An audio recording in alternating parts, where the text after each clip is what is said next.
I'm an only child, but I do remember going over to friends' houses who had younger siblings when I was a kid, and that seems like the greatest family tie ever. They're just slaves. We used to make one of my friend's brothers build us quote-unquote paradise every time I went to his house. It was just a bunch of cushions made into a pile. And what's better is that I used to go to his house at the summertime mostly. So his brother would be wearing no shirts, boardies. He literally looked like some chump that was building the pyramids as we sat over the top yelling at him. Faster! Faster or put your head under the bed with a fart bomb, Travis! Oh my god! Thing is, it didn't matter how fast he built it. As soon as he finished, we'd always say, "You get us some drinks, you dickhead!" Remember when dickhead was the worst word you knew? Linda would have to go downstairs and sneak Fantas from the fridge, and one day his mum caught him. Hey! Don't take more than one glass, Travis! It's not for me, it's for...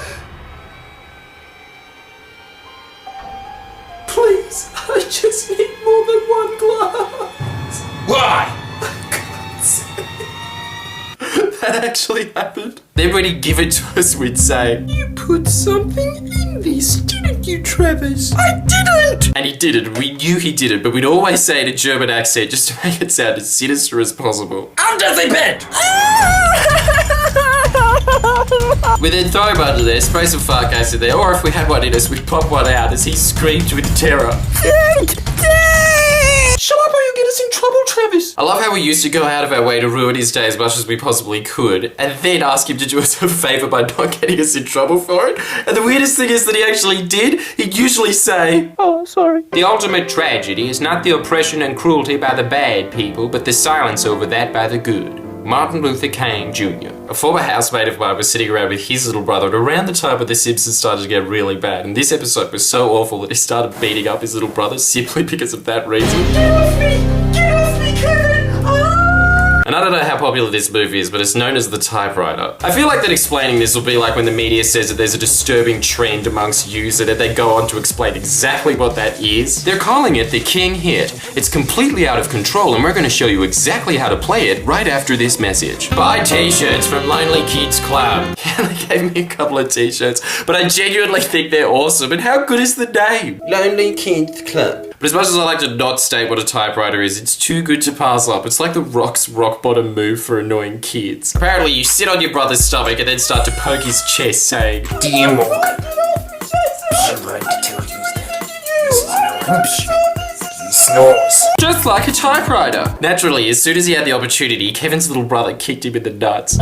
Oh. So Kevin sat on his little brother's head and then farted on it.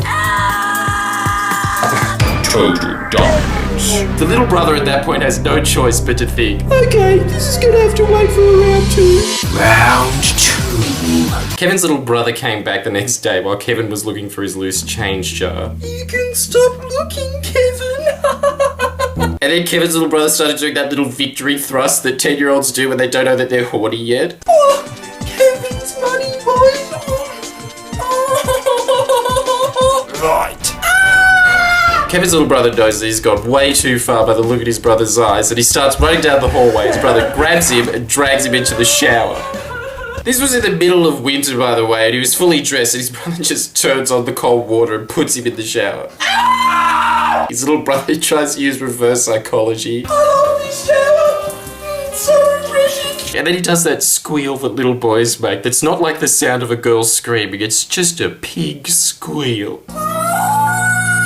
And then as soon as he gets out of the shower, he admits to his reverse psychology ploy by saying, No, I didn't like that at all, Angel. That sucked. "Fool does."